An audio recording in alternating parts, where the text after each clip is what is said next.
فرزند امام پنجم که شهادت با آل او همزاد بود.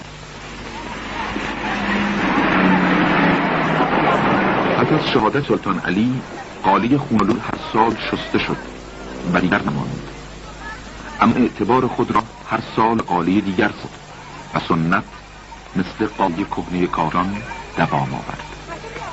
پیشگویان به تعبیر نگهدار عالی مهرگان است، چرا که شستن قالی جمعه نزدیکتر به 17 مهر است و این رسم مذهبی به تاریخ شمسی گرفته می شود. پس از درو هر سال اوایل پاییز سکوت یک ساله در اردحال و انزوای مزار سلطان علی با سیل زائران خسته خاکالود شکسته می شود.